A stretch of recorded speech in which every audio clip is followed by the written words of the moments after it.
Hello, and welcome to Crunchy Stewardship. My name is Chrissy Rombach.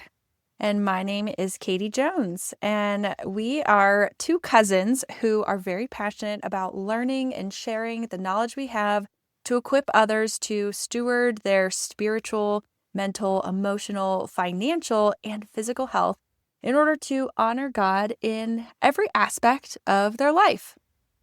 In this podcast, we are going to be taking a deep dive into what it means to steward our lives as God originally intended for us with the resources that God has given us.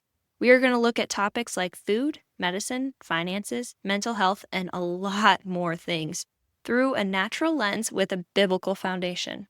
So, without further ado, let's get started. Today, in our episode, we are talking all things food and nutrition. And we just decided that this was a really great place to start our podcast. There's so much that goes into this kind of holistic, non-toxic lifestyle, but I think food is one of those areas in which so many of us begin our journey. And so I think it's a great place to start our podcast because you as a listener might be in the space of thinking like, well, what is the difference between organic and non-organic? And how do I just have a good diet and eat good, healthy foods and actually be able to nourish my body? It's also one of those areas that we have kind of the most control over when it comes to this crunchy, holistic lifestyle. You start getting into the weeds with some of these other things that you can learn about when it comes to being crunchy. And food is that one thing that we all purchase on a weekly basis. And we can really have a lot of momentum with in the way of changing what we're eating. Absolutely. And it's easily controllable rather than a lot of those things that are like in our environment. And what Chrissy and I have both learned in our journeys is that food, what we eat, what we put into our bodies is really, really nourishing. It's really healing. And it can be from both a preventative aspect as well as a healing aspect of like, once you are sick, what can we do to change that and heal you through food? So yeah, Chrissy and I both have become very passionate about it. Chrissy, I'd love for you to like share with us maybe a little bit of just why you're so passionate about food and how you kind of got into this crunchy lifestyle too through food. Because I know through our conversations outside of this podcast, you've shared a lot with me about how you've changed what you've done with your diet and food and nutrition. So yeah, share with us a little bit about that. So let's see. Back in high school, I was a full-blown Chick-fil-A-aholic. I remember I gained red status at Chick-fil-A like within 1 year. Uh, One time, the month of October, my senior year of high school, I went to Chick-fil-A 17 times in 1 month. And that included one of those days was breakfast, lunch, and dinner. oh, Chrissy. I know, it was really bad. Looking back, I realized I was at the thinnest that I had ever been. People continuously told me, Chrissy, you look really thin. You need to make sure you're eating. And I was always like, I am eating. I don't understand what you guys are talking about. So coming out of college, I was like, I need to figure out how to do better, because this whole relationship with food has just not been good for pretty much my entire teenage years. And so, after my husband and I got married, we decided to start making bread. That was like first step in our food journey. And my mom's girlfriend made bread our entire time growing up. And so I asked her for her recipe. I started making bread. And in and of just that one change, I felt dramatic changes in just my overall energy level, my digestive health. And then I was having a conversation with one of my patient's family members. He was telling me about milling his own wheat to make bread. So he went home that night and copied the bread recipe that they used in their wheat milling recipe book. And he gave me the link to a wheat grinder that I could buy off of Amazon. Pretty simple. And the link to the wheat that I could buy also off of Amazon. incredibly convenient. And honestly, in comparison to my $3 a loaf that has all of the extra preservatives, and literally, I looked, it had 15 ingredients in bread. And the one I'm making at home has 5 ingredients. And so that switch alone automatically didn't really change much about our financial image at that point, you know? And then also with that, like, I just felt so much better again. Like, I didn't know I could feel even more energized and less bloated than Mm. when I started making my bread with regular flour. So I did more research into it and I was like, okay, what is it about regular flour that, it made me feel better than store-bought bread, but why did it still not make me feel as good as when I was grinding my own wheat?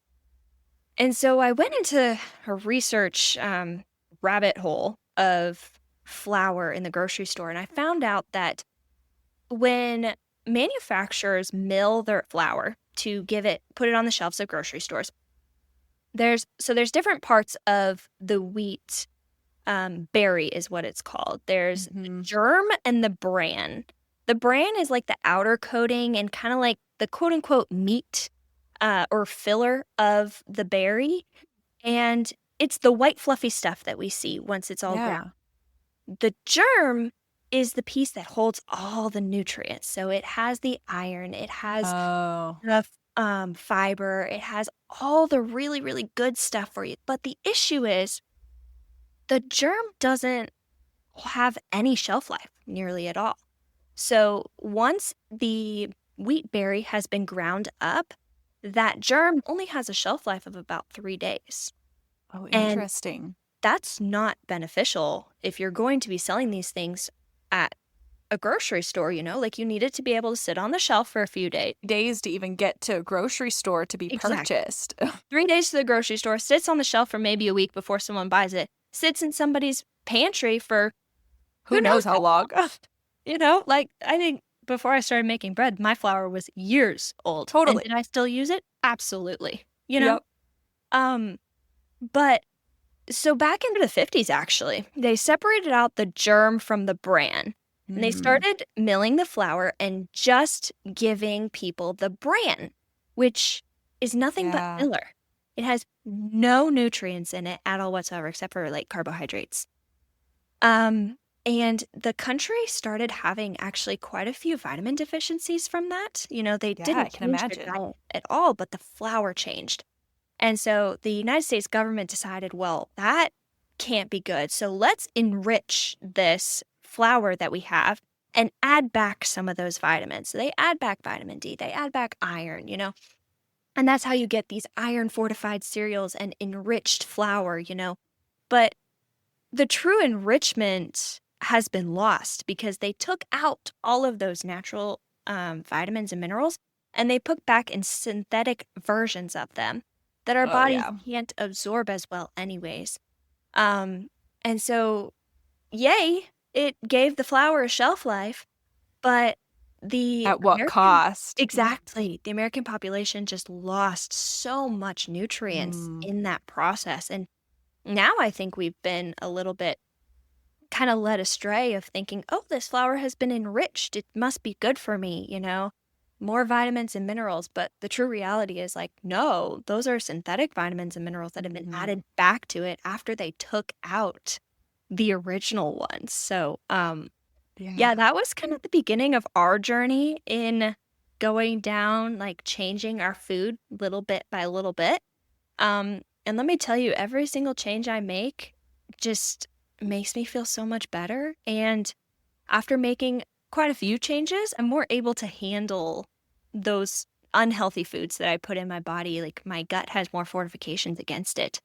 And I don't feel nearly as bloated anymore. It's fantastic. I Really. love it.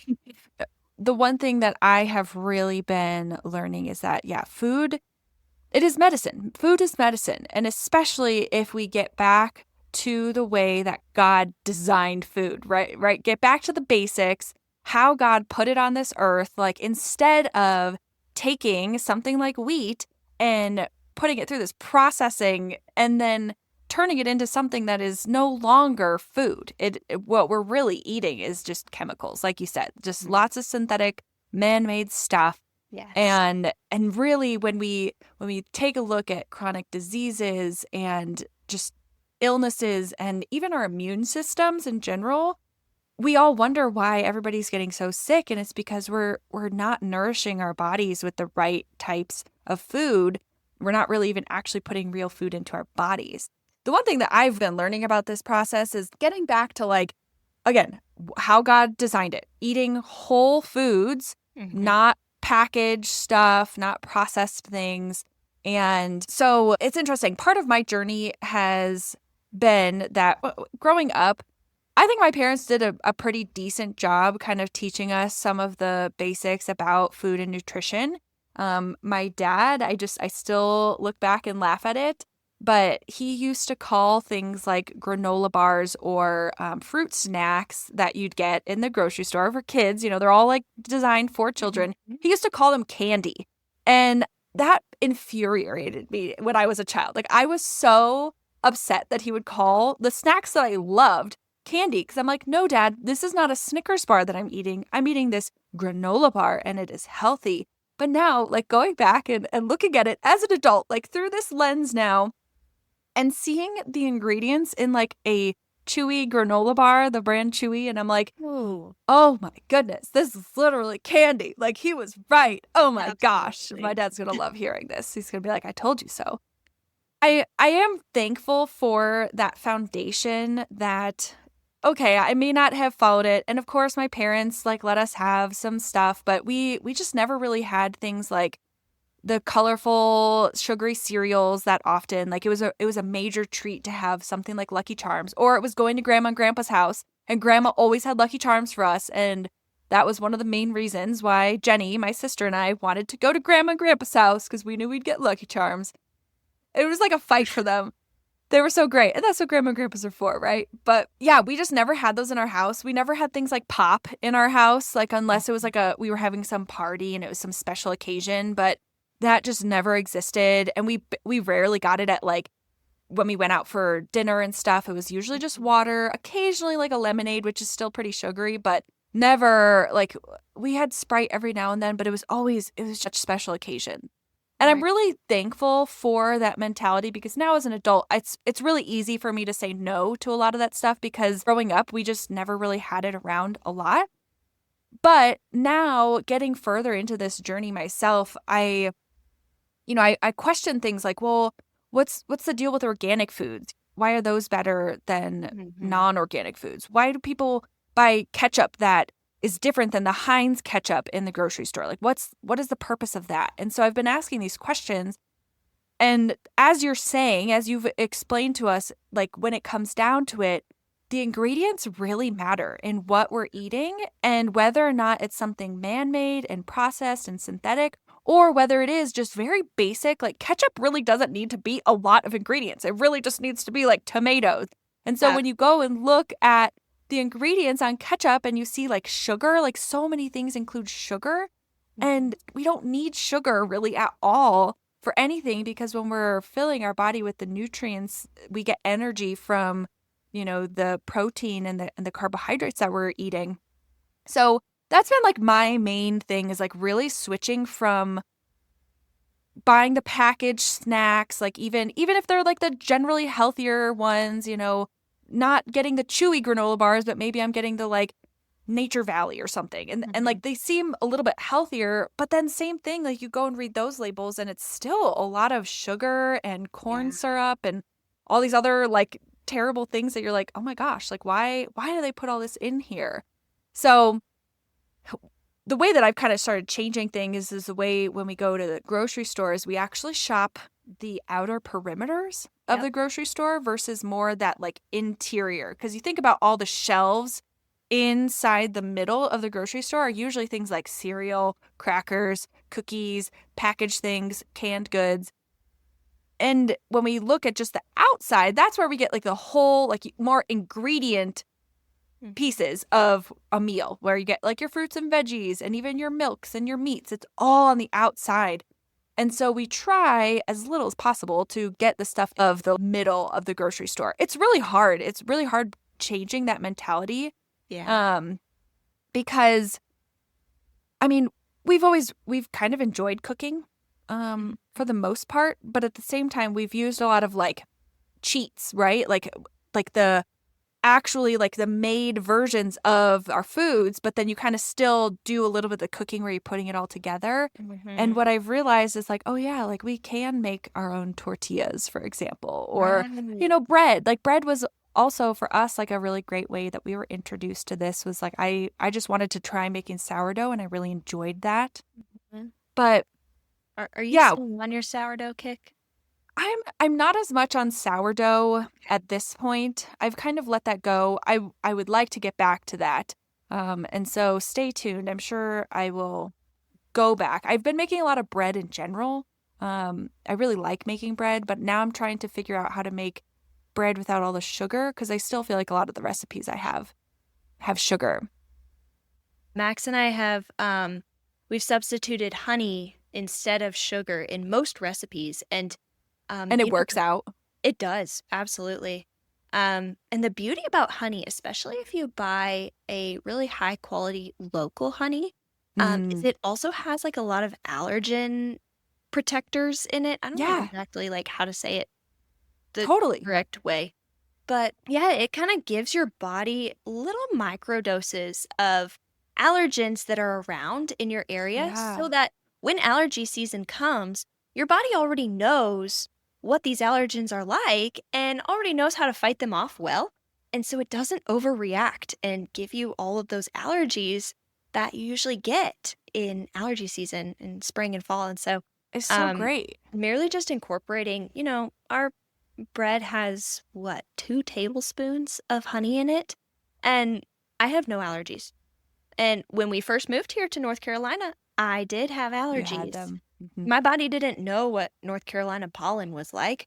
I grew up in Texas, and moved here first spring. I had the worst allergies I could think of. And then we bought local honey. I put honey in my bread, and slowly but surely, fall came around and That's I didn't so have cool. allergies anymore. It's I just love that God really did design things so perfectly. I think Right. eh, we don't necessarily out loud question what he did, right? We're not like, God, why did you make honey and fruits and do all these Well, things the way you I did? I do ask that question in regards to tomatoes. Hey, I haven't quite figured that one out yet. But it's like we're kind of admitting that we're like not trusting the way that God designed things Right. by like and I'm not saying on an individual basis, but on a macro view of food, our whole society, our whole world even has kind of said, no, we need to take our food and modify it in order for it to actually be this thing that's going to be good for us. But Right. we're really messing it up, and that's where things like genetically modified foods come into play here. And Oh, it's yeah. actually interesting. I years ago, this was my literally my first semester in college, I did a project in a science class on GMO food. And I literally had no idea what I'm talking about. But I think back to that time because all the mainstream media says like, "Oh, GMO food is really good because it's helping reduce the food insecurity across the world. We're feeding the world and this is the way we have to do it is by making this genetically altered meat and corn and soy." And you're like, "Oh, okay." And you just kind of go with the flow with it because you're like, "Yeah, we want to feed the world, right? That's a good thing to Right. do." Makes But what we sense. don't realize is again by altering what God originally designed, by changing it Yeah, in our own way and thinking we know better than God, we're actually worse off for it. And our health has really taken an impact on that. absolutely. I want to know, Chrissy, like about, what have you learned about like organic foods versus non-organic foods? Ooh. You know, I have always been so hesitant to buy organic. Mm-hmm. Um, growing up, I was always told, you don't need to buy organic. That's just a label they put on Just a food. label so that they make it more Just a label. They expensive. only need like one ingredient that's organic in order for it to actually be organic.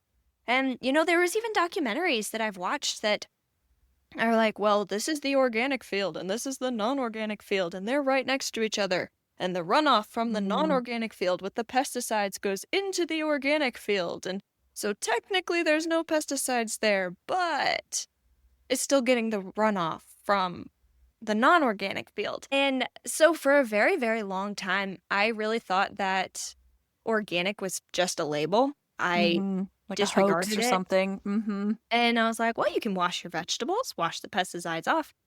Um, but then I kind of came to realize, like, no, these pesticides are in the soil Mhm. and it's being absorbed into the fruits and vegetables. And then I was like, well, I'm quite literally just eating pesticides right now. And this is something that is designed to kill living beings, and Mhm. I'm eating it.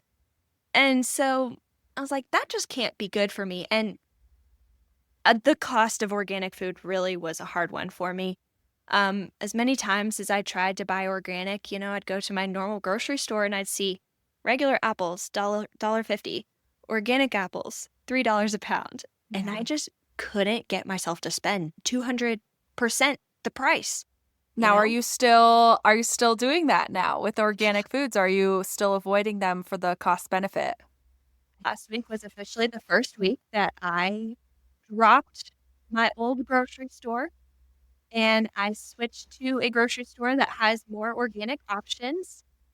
And I bought organic celery last week because we did beef stew and it called for celery. And I was like, well, the organic celery is only 10 cents more expensive than the regular celery. I'm going to try it.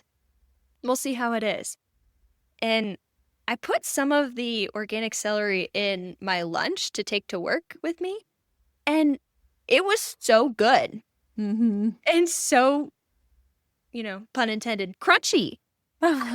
So I was sitting at the nurse's station just crunching away on my celery, and my coworkers thought I was eating chips because it was so crunchy, it was so delicious, and I I really do think that kind of got me hooked onto the organic trend. Um, and it did also one of the other things that took a while to get me. Well, I kinda mentioned it, was the cost of it. Mhm. Some organic foods really are much more expensive. Spending $3 a pound on apples versus $1.50 a pound on apples. It can really add up over time. But at the same time, my husband and I worked together, we sat down with our budget, and we were like, "Okay, how can we change our budget over the course of the month to allow us to eat these healthier foods to make us feel better?" Yeah. And we broke it down and realized we really only had to increase our weekly food budget by $25. Oh, In wow. Yeah, in order to incorporate those healthier organic options. Mind you, I was already buying like shopping the perimeter of the store and Mhm. buying fruits and vegetables and meat and things like that. But switching to organic, I was like, well, the celery, like I said, was only 10 cents more expensive. And the fruits and vegetables in general, I realize we don't eat as much Mhm. when we're eating better. And so you don't have Yeah. to buy as much. And with that, yeah, it wasn't a huge sacrifice financially to switch to organic.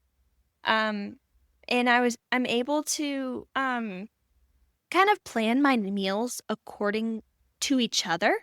So I Mm. will look at sales at the grocery store and see like, oh, well, these specific foods are on sale this week. So let's create meals according to those sales. That's And great. so we've got coupons, we've got sales that we use, and we make our meals each week according to those coupons and sales. So that's another way that you can eat healthier, but still at a lower cost or the same cost as eating unhealthy. Um, is just by looking at the sales and then also having a similar meal each day during Mhm. the week, of like instead of having Mediterranean on Tuesday and tacos on Wednesday. Well, I guess you'd have tacos on Tuesday because you have to have tacos on Taco Tuesday. Tuesday. And then fish on Thursday, those are so completely different foods. It's like, well, let's have like maybe stuffed bell peppers on Monday and then tacos on Tuesday, still keeping that Yeah. ground beef as the main thing. And then maybe we'll have burgers on Wednesday. So we have ground beef 3 times. Well, look at that. Ground beef was on sale this week. That's why, you know? Um, It's perfect. so that's I kind love of that. how we've transitioned. It's interesting. You kind of alluded to some of it too, is that there is this misconception that to switch to organic, it has to be extremely expensive. And the way that we have avoided some of the really big cost load is Mhm. switching away from the pre-made stuff, the pre-made foods that are organic and very expensive, and then now going really to that the whole foods, Mhm. buying the ingredients and kind of making it from scratch. And the cost, trade-off would be your time in that case, because when you switch from buying like for example spaghetti sauce, like Yeah. if you make your own spaghetti sauce versus buying a pre-made organic option, that spaghetti sauce is going to cost a lot more than the Right. ingredients to make the spaghetti sauce. And what's really cool is that like when you buy the spices and herbs and stuff for it, like you are going to have those for a long time and can Mhm. utilize them in different meals. Kind of like you're saying, is like spread it out over time. And when we've made that switch from buying the pre-made stuff to making things on our own, it saved us a lot of money, and there hasn't been a huge like cost change for us in our grocery budget, which has been really great. Mhm. Um, but yes, it does take a little bit more time planning and preparation versus like just going and getting everything from the grocery store and it takes like a few minutes to throw together. It does take a little extra time, but we've really enjoyed learning how to, use our crock pot and Instapot a little bit Yes. more to help us with that process. I've actually really enjoyed now with the intention of like becoming healthier and a better steward. I enjoy learning and growing in this area of like how can we make new meals that are really awesome, that we really love, but also are nourishing for us. And just like you said, Chrissy, it's what is also so fascinating about getting back to the basics, getting back to how God had designed our food is that I don't snack as often. I don't even Right. need to buy the crackers and granola bars as much now to tide me over between meals because the meals that we're making are so much more nourishing. They're so much more nutrient dense Mhm. that the energy that I get from that meal lasts and it keeps me full and I don't get those cravings to Right. eat a sweet snack here and there in between meals. So we actually haven't been buying as many snack kind of things in general. And so that also has been a huge trade-off because my gosh, snack foods, like again, going back to the granola bars, like even the healthier ish kinds, like, but not organic, like they can just be really expensive. And so, Mhm. yeah, just getting back to that, the Yeah. whole foods, whole everything. Chrissy, I want to know your take on why have we gotten to this place with our food? Like why, Mhm. if we kind of know these things, like you and I, again, we're not the experts in this. We have just been learning from the experts about we need to eat nutritious foods. We need to be healing our bodies through food and through our diets. Why do you think it is that we don't focus on this? Why are we so focused on medicine versus alternative, quote unquote, alternative way of healing ourselves? What do you think is the big Oh, reason? man, there's so much that goes into it, Um, you just mentioned a little bit ago cravings, that you Mm-hmm. don't have as many cravings throughout the day. And last week I heard a very interesting perspective. I'm not 100% sure how much I agree with it because I know cravings have a lot of mental aspects to them too. But, there is a physical aspect to cravings also. And this person said, cravings is just your body telling you that you're missing out on a Mm, certain nutrient. And so it gives you a craving to get that certain nutrient. Now, yeah. often cravings are related to sugar because sugar is actually one of the most addicting Oh yeah. things that we can put in our body. The American population is so incredibly addicted to sugar. Yeah. that we just don't realize it because it's in everything. And it's just like if somebody starts a Whole30 diet, they really do go through withdrawals the first couple days. Like they get nauseous at the thought of food or the thought of meat. They can't stop thinking about bread, because their body really is craving that sugar Totally. that It's they've so been crazy. addicted to. And it's so sad to see. So I think that is one thing that is wrong in our health industry is that there is sugar in everything. And our bodies are incredibly addicted to it. Another thing that I think is a very, very sad reality when it comes to the health industry is that food does not make money. Mhm. Um, by a doctor telling their patient to change their diet and so reverse their hypertension, high blood pressure, um, the doctor doesn't make any money from that. They don't get any Mhm. kickbacks from the profits that are made from the patient buying the healthier foods. Pharmaceutical company doesn't get any kickbacks from it. Heck, even ag industry really doesn't get all that much of a kickback Yeah. from it. And there's financially, there is no benefit to people eating healthy. Mhm. I saw like a funny meme that I thought was very relatable. It said, healthy people are very bad for the economy. And here's why. They, Totally. they don't buy medicine. And so their expenses don't profit the pharmaceutical companies. They don't need to go to the doctor, so the doctors No. can't profit off of them. They ride their bike everywhere, so car industries can't profit off of them. Mhm. And if they ride their bike everywhere, then they don't need to buy gas, and then the gas industry can't profit off of them. Ugh. And also, then they don't have to pay for maintenance on their car, so the maintenance people can't profit off of them. And if you need to buy a new bike, it's what, $100? Like, Mhm. in the grand scheme of things. And I thought it was very funny that uh, the meme was more making fun of healthy people that they don't quote unquote contribute to the economy. Totally. But I have a very different perspective that healthy people can actually contribute to the economy so much more in that we can provide more for the economy, Yeah. because by eating healthy and taking care of your body, you have more energy to contribute more to the economy. I heard something really interesting recently that we are kind of at like a national security crisis because we have so many unhealthy people that if we were to go to war right now, like if we were to need to impose a draft or something and have people like physically defending our land, Yeah. we would not have the healthy people to be No. able to do that. Well, And that is terrifying. the Texans, the rednecks down in Texas might be Texas has able to got help us. us, but just Texas. Unless they leave us, unless Texas becomes its own country, right? Because haven't No, they that'll been be joking about that? California. But it's so sad. Yes. Because I think what you're saying here is it's all about money. It's who's making the buck off of this, who's really benefiting, and and and so when the government themselves knows the answer about our health, when the doctors kind of know the answers about our health, and when everybody knows all these answers, is And like, I would argue oftentimes the doctors don't know those answers. you're right. And you actually have enlightened me on that too, because I think Yeah. me as like a consumer and the person who's kind of like woken up to this, I feel like I need to blame my doctor for not teaching me all these things.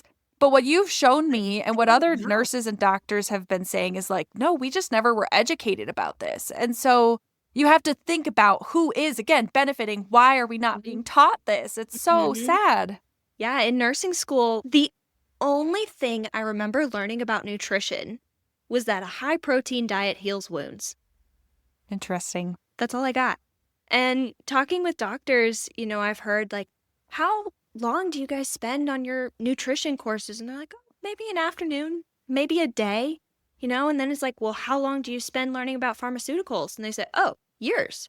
We take Wow. pharmacology 1, 2, and 3, Mm, and similar with me, we had 2 semesters of pharmacology, and I learned that protein heals wounds in terms of that's nutrition education in nursing. It's really sad. What the news doesn't want us to know, again, because they're getting paid by all these people too, is Mhm. that we have the answers. We know what it takes to be healthy, to stay healthy, to get healthy again. Yep. But if we do that, nobody's going to profit. So many of our industries are going to Mhm. suffer if we do all become healthy because like, big food and big pharma, big agriculture, like all these big giants who kind of control all of the narrative about what's being said, they all benefit each other and they're all Yep. paying each other and Yep. they're paying our news outlets, they're funding our schools, so they're funding the schools that are educating our doctors. So of course, the educators in these schools, like for Mhm. you, like going to nursing school, oh, Big Pharma's paying for us to be here. They're helping fund this college. We're not going to speak out against them. Same thing with the news outlets. When they knew all this stuff about health and wellness, especially during the pandemic, and we don't have to go there specifically, but people knew the answers, but if they spoke out against it, all of their funding would be cut because Absolutely. it's the pharmaceutical companies that are paying them to stay afloat, right? Like that's Mhm. where they're getting so much of their money because you think about all the ads that are being spent on their shows. Like, don't even get me started about all the food, like advertisements geared towards children about cereal and Oh my goodness. snacks and Yes. candy and When was the they're last all these time you companies. saw an advertisement for organic fruits and vegetables? Oh, Never. no, no. No. Not even at the grocery store. The grocery Oh, store I broke up with, the organic fruits and vegetables section was literally only 10 feet long. oh my It was a goodness. 10-foot section on the wall in the back corner that was kind of like put in a place for you to walk past. That's crazy. Yeah. Oh, Chrissy, I think this conversation, I know the two of us could talk about this forever because Oh, again, for sure. we're both very passionate about this. It is something that you and I have both been going down the rabbit hole, so to speak, with. Um, but in order to wrap this conversation up just a little bit, I want to give people some resources to dive into a little bit on their own. Like in the span of our podcast, we're gonna continue to dive into this more, and Right. especially as questions and things arrive on our end, as well as things that we are learning, we want to share with others. But if someone is hearing this and they're like, "Holy cow, this is all new to me," Hmm. what tips would you give someone on what to do next? And maybe do you have any resources that people could look up? I'll share some after you, but why don't you go first? Learn how to read food labels. A lot of times people say, like, don't buy something that you can't read what's on the label. And yes, to an extent, but also, like, sodium bicarbonate sounds really scary, but it's really just baking soda. Um, and that's a very non-toxic thing, but if somebody who doesn't know sees sodium bicarbonate on a label, they might freak out a little bit. Um, yeah, I'd say learn how to read food labels. And specifically look for food labels that have names of foods on them as opposed to all these like chemical compounds. Yeah. Some of those chemical compounds are okay for you. Some of them are even good for you. Some of them are just a complicated way of saying baking soda. Or if they said add dihydrogen peroxide instead of water, you know, um, Funny. people would get confused about that too, which they do sometimes, but not even taking a step towards the organic direction yet. If this is the very first step that somebody is Mm-hmm. doing and they want to kind of dip their toes in, I'd say learn how to read labels. Look for things on a label that are food, that you know what it is. My pasta sauce that I have in my um, pantry right now, it has 8 ingredients. It has tomatoes, onions, garlic, spices, I don't know what else, but 8 food ingredients, and that is all the ingredients that are in it. Um, so yeah, that's my biggest recommendation is look at the labels and look for ingredients that you know and you understand and you can tell what it is. That's a great tip. And I think even adding on to that, like, again, we kind of touched on sugar as this big, bad, ugly, and it really is, because sugar is not something that we need at all. And so trying to look for those alternatives that just maybe don't even have sugar, like look Yeah. for something without the additive sugar in it, because you don't Or if need it it. has honey, there are sugar substitutes, but some sugar substitutes really are not very good for you and have Yeah. other side effects of their own. So I'd recommend looking at like natural sweetening Mm-hmm. agents. Um, Yep. I've heard a lot of really great things about stevia, but I've also heard not as great things about Yeah. stevia. So just look into alternative natural sugar substitutes. Cool. Yeah. Yeah, I think my tip would be kind of like what I was saying, like learn how to shop on the outside of the grocery store and start to find joy in cooking. Does Like, that mean I can have ice cream? Because ice cream is on the outside of the grocery store. definitely, Chrissy, I will give you the thumbs up on that. Great. Actually, the ice cream for us is in the middle, so that's interesting. I Oh, wonder, mine yeah, is definitely right next to the milk on the outer edge of the how grocery store. fascinating. Mhm. Yeah. I would say learn how to cook. I know that that's like it can be really scary, but I mean, just think about your favorite foods, like Chick-fil-A, for example, or Mhm. something like that, and find an alternative way to make that from home, and just start finding some joy in cooking with the whole foods. Again, the way that God really designed it. You might find that you'll save more money this way, and actually you might find that you actually like cooking and doing that, Mhm. because that's kind of what I found. I didn't really expect that. I did not like cooking, but it's one thing that I learned I did like. Yeah. I my book recommendation, if somebody wants to kind of dive into this, is learning more about the organic side of things. The book that I read that really changed the way that I viewed food, and really when I kind of dove into the deep end with organic food, was Feeding You Lies by Vani Hari, who is considered the food babe, if anyone's heard of her. I highly recommend that book, and it describes a lot about like the difference between organic versus non-organic. The big word there is glyphosate, which is the chemical that they spray on crops, and it's what we're all eating. And yeah, that one really woke me up to the reality of our food, and I Mhm. highly recommend it. And yeah, do you have any recommendations? Yeah, the book recommendation that I would say is a book called Eat Dirt by Josh Axe. Love He Josh. really focuses on the microbiome of our gut and good bacteria versus bad bacteria and what kinds of foods can we eat to really feed that good bacteria and maintain the good bad bacteria um ideal levels Mm-hmm. for our That gut. balance. Um, one thing that he actually said that was very interesting is that the gut has trillions of bacteria in it, more bacteria than our body has cells. And Whoa. yeah, right? So our microbiome in our gut is like another whole living being in there, with how much bacteria is in there. And the having an adequate good bad bacteria balance can really make it or break it in terms of health and wellness and healing yourself from illnesses. And he goes into his diet, which is the diet that my mom adopted when I was in 8th grade that healed her from ulcerative colitis. So yeah, that's the book I would recommend. Perfect. Well, great.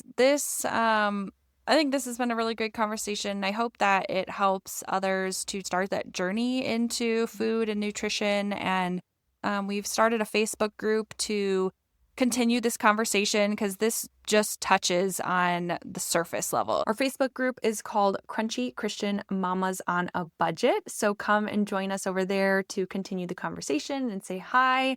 And be sure to subscribe to our podcast. That way you don't miss out on all of our new episodes. We have plenty of really exciting episodes in store. And share this with a friend who is also going on their own crunchy journey with you. We'd love for you to share this around. So we will see you next time.